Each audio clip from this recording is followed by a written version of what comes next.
का भोग करते करते, आसक्तियों में मन लगाते लगाते अब मन उब गया है। ऐसा ज्ञान का उपदेश करें जिससे नैया संसार सागर से पार हो जाए। तब कपिल भगवान ने अपनी मैया देवहूति को सांख्य शास्त्र का उपदेश दिया। कपिल भगवान ने कहा, मैया मेरा मानना है अध्यात्म योग ही जीव के आत्मांतिक कल्याण का उत्तम साधन है, क्योंकि जीव जब अध्यात्म योग का आश्रय लेता है तो सुख और दुख दोनों से निवृत्त हो जाता है। और दुखी तब तक है जब तक सुख दुख का अनुभव है। जब तक सुख दुख का अनुभव हो रहा है तभी तक दुख है, और जिस दिन सुख दुख के अनुभव से परे हो गया जीव, उसी दिन उस जीव का कल्याण हो जाता है। मैया मेरे भय से वायु चलती है, मैं संसार का साक्षात भगवान हूं। मेरे भय से देवराज इंद्र वर्षा करता है, मृत्यु अपने कार्य में प्रवृत्त होती है। और इसके बाद भी जीव जब संसार में आता है मैया तो कैसे आता है? हम सब जब संसार में आए तो कैसे?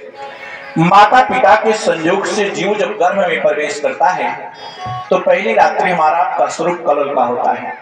5 दिन में हम बुद्ध हो जाते हैं, 10 दिन में बेल के समान कठोर हो जाते हैं, और जब 1 महीने के मातृगर्भ में होते हैं तो सबसे पहले सिर निकलता है। 2 महीनों में हाथ पैर आदि अंगों का विभाजन होने लगता है।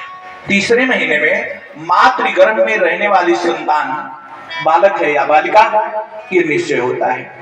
और चौथे महीने में जीव को मांस आदि 7 धातुएं उत्पन्न हो जाती हैं। 5वें महीने में भूख लगने लगती है, और 6ठे महीने में एक झिल्ली में लिपट करके मैया की दाहिनी कोख में जीव घूमने लगता है। और 7वें महीने में ज्ञान का उदय होता है। और जो 7वें महीने में ज्ञान शक्ति का उदय होता है तो उस समय अगर मैया ने कुछ तीखा खा लिया या ज्यादा उष्ण गर्म पदार्थ खा लिया तो चर्म एकदम मुलायम होता है, कोमल होता है। अब वहां जब वो वस्तुएं पहुंचती हैं तो जीव को बड़ी वेदना होती है। मातृ उदर में रहने वाले छोटे छोटे जब कीड़े मकोड़े जीव को काटने लगते हैं तो जीव छटपटाने लगता है, भगवान से विनती करता है, सरकार मुझे बाहर करो यहाँ से। भगवान कहते हैं अगर मान लीजिए मैंने तुम्हें मातृगर्भ से बाहर कर दिया तो संसार में जाकर के करोगे क्या? तो जीव कहता आपका भजन करूंगा।